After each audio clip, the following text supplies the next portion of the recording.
Welcome back to crafted കട്ടിൽ. So ഇന്ന് നമ്മൾ ഒരു ഡെസ്ക് മേക്ക് ഓവർ വീഡിയോ ആണ് ചെയ്യാൻ പോകുന്നത്. നമ്മൾ ചാനൽ തുടങ്ങിയിട്ട് ഏകദേശം ഒരു 1 month ആയിട്ടില്ല. അപ്പോഴേക്ക് തന്നെ ഡെസ്കിൻ്റെ ഒരുമാതിരി കോളായിട്ടുണ്ട്. അപ്പോൾ ഫസ്റ്റ് ഞാൻ ചെയ്തതെന്ന് വെച്ചാൽ ഇതേപോലത്തെ ഫെയറി ലൈറ്റ് വാങ്ങിച്ചിട്ട് ഒരു അൺപ്രോപ്പറായിട്ട് അവിടെ ഇവിടെ ആയിട്ടുണ്ട് ഒന്ന് ചെയ്തെടുക്കുകയാണ് ചെയ്തത്. പിന്നെ എൻ്റെ കയ്യിൽ ഇതേപോലത്തെ ഒരു ഹാമ്പർ ബോക്സ് പോലത്തെ ഒരു ബോക്സ് ഉണ്ടായിരുന്നു.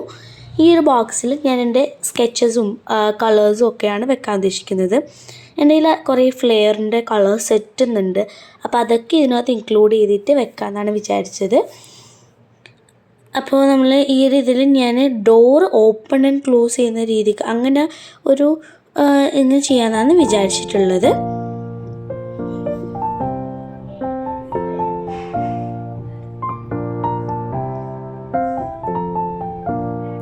നെക്സ്റ്റ് ഞാനൊരു ഓർഗനൈസറാണ് ഉണ്ടാക്കാൻ പോകുന്നത്. അപ്പോൾ ഇതൊരു തെർമോക്കോൾ ബോക്സാണ്.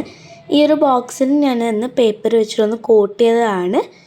എന്നിട്ട് ഞാൻ എൻ്റെ കവായി സ്റ്റിക്കറിൽ നിന്ന് ഒരു സ്റ്റിക്കർ ഷീറ്റ് എടുത്തു. ഈ സ്റ്റിക്കർ ഷീറ്റിൽ എന്ന് പറഞ്ഞാൽ നമുക്ക് ഗേളിനെ ഡ്രസ്സ് ചെയ്യിപ്പിക്കാം, അങ്ങനത്തെ ഒരു സ്റ്റിക്കർ ഷീറ്റാണ്.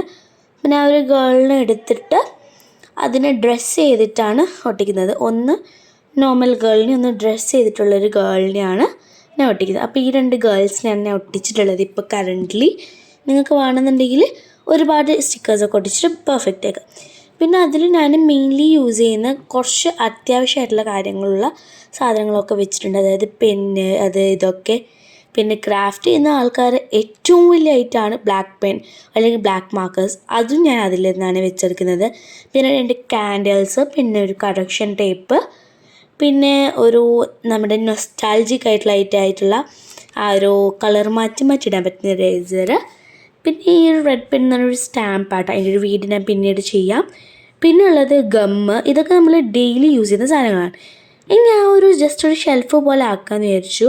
എന്നിട്ട് ഞാൻ ആക്കുന്നത് എൻ്റെ കയ്യിൽ ഈ ടേബിൾ ഷീറ്റ് ആക്കിയപ്പോൾ ഉള്ള ആ ഒരു പൈപ്പ് പോലത്തെ സംഭവം റോള് ബാക്കി ഉണ്ടായിരുന്നു. അത് ഞാൻ എന്താക്കിയെന്ന് വെച്ച് കഴിഞ്ഞാൽ മുറിച്ചിട്ട് ഒരു സെയിം അളവാക്കിയിട്ട് കട്ട് ചെയ്തിട്ട് ഈ ഞാൻ അബ്രോഡ് ചാനലിലും അതേപോലെ ഇന്ത്യൻ ചാനൽസിലൊക്കെ കണ്ടിട്ടുള്ള ഒരു ഷെൽഫല്ല, ഒരു ഡെസ്കിൽ വെക്കാൻ പറ്റുന്ന ഒരു ഷെൽഫ് എന്നൊക്കെ പറയും, അതുപോലത്തെ ഒരു സംഭവമാണ് ഉണ്ടാക്കാൻ പോകുന്നത്. അപ്പോൾ എൻ്റെ കയ്യിൽ ഓൾറെഡി ഇതുപോലത്തെ ഒരു ഓർഗനൈസർ ഉണ്ടായിരുന്നു. ആ ഒരു ഓർഗനൈസറിനെ തിരിച്ചിട്ടിട്ടാണ് നമ്മളിത് ചെയ്തെടുക്കാൻ വേണ്ടി പോകുന്നത്. അപ്പോൾ ഞാൻ നേരത്തെ ഉണ്ടാക്കി വെച്ച ഓർഗനൈസറിൻ്റെ സൈഡിലോട്ടായിട്ട് എൻ്റെ ജേർണൽ ബുക്കാണ് വെച്ചിട്ടുള്ളത്. പിന്നെ എൻ്റെ കയ്യിലുള്ള ഒരുപാട് സാധനങ്ങൾ ഇവിടെ ടേബിളിൽ അങ്ങോട്ടും ഇങ്ങോട്ടും വലിച്ചിട്ടിട്ടാണ് ഉണ്ടായത്. അപ്പോൾ ഞാൻ ഈ ഒരു സംഭവം ഇതേപോലെ ഒന്ന് സെറ്റാക്കി നോക്കി ആദ്യം. പക്ഷേ എനിക്കെന്തോ അത് അത്രയ്ക്ക് ഇഷ്ടമായില്ല. കാരണം അത് ഭയങ്കരമായിട്ട് ബാലൻസ്ഡ് ചെയ്യാൻ വേണ്ടിയിട്ട് ഭയങ്കര ബുദ്ധിമുട്ടായിരുന്നു. അപ്പോൾ ഞാൻ വിചാരിച്ചു അത് മാറ്റിയിട്ട് അത് ഉപയോഗിക്കാണ്ട് നോർമലായിട്ട് ആ ഒരു സംഭവം അങ്ങനെ തന്നെ വെച്ചിട്ട് ചെയ്യാമെന്ന്. ആ മുറിച്ച് വെച്ച പൈപ്പ്സ് വെച്ചിട്ട് നമുക്ക് വേറെ എന്തെങ്കിലും ചെയ്യാമെന്ന് വിചാരിച്ചു. അങ്ങനെ ആ ഒരു ഓർഗനൈസർ കമഴ്ത്തി വെച്ചിട്ട് അതിൽ ഞാനൊരു ഗ്ലാസ് എടുത്തിട്ട് അതിൽ എന്താ പറയുക ഒരു ലീഫ് ഇട്ട് വെച്ചിട്ടുണ്ട്. മിക്കവാറും ഈ ലീഫിൻ്റെ അവസ്ഥ മാറും, കാരണം ഞാൻ വല്ല മണി പ്ലാന്റോ വേറെ എന്തെങ്കിലും കൊണ്ടേക്കോ, കാരണം ഇത് ഭയങ്കര ബൾക്കി ആയിട്ട് എനിക്ക് ഫീൽ ചെയ്തിട്ടുണ്ട്.